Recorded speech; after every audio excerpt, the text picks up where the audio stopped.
No, so ato siyang kantahan, ato pasalamatan ng Ginoo nga maayo kayo sa ato, no? Maayo pang Ginoo sa imuha, no? Maayo pa si Lord.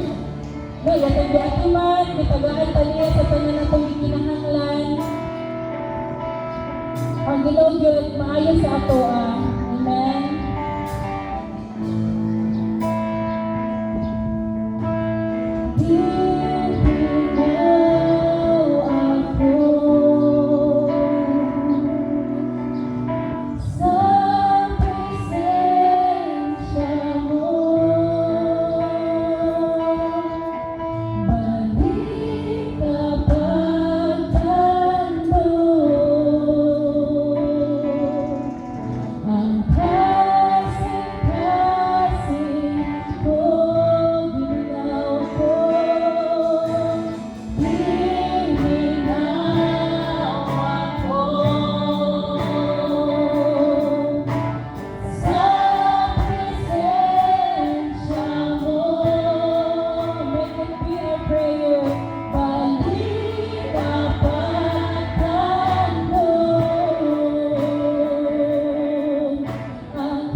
heard, no, sa tibuok kasi ay kanino mapakit ko ang tinuod na katagbawan, tinuod na halipan. Kung tinuod na yun ang katagbawan, ipagagdoy ko kay kanino mapakit ko ang matamis mong paghinuman.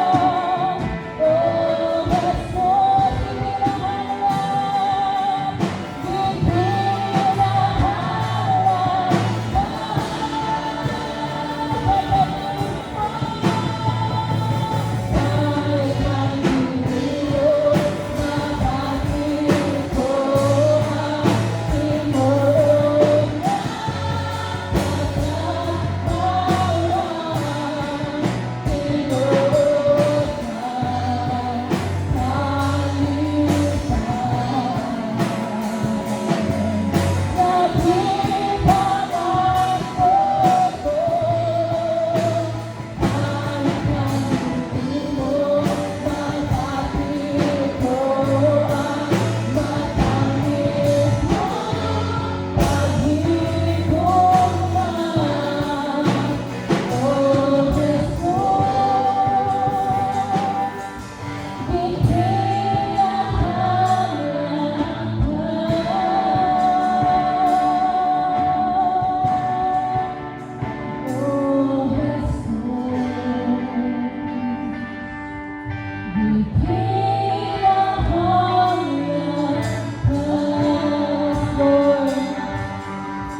Hanglan din ka namo, Ginoo, sa matag adlaw sa among kinabuhi.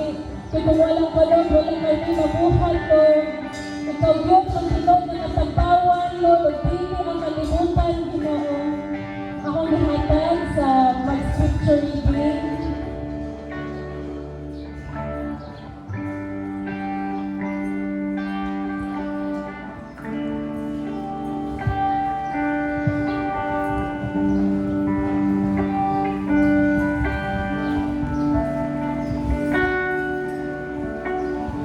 Hallelujah. Ang tulong sa Ginoo makita sa 1 Pedro 4 versikulo 12 nga nagingon, mga minahal kong igsuon, ayaw kamo kahigulong sa mga mapait nga pagsulay nga inyong giantos. Ayaw kini isipa nga talagsaong butang nga nahitabo kaninyo.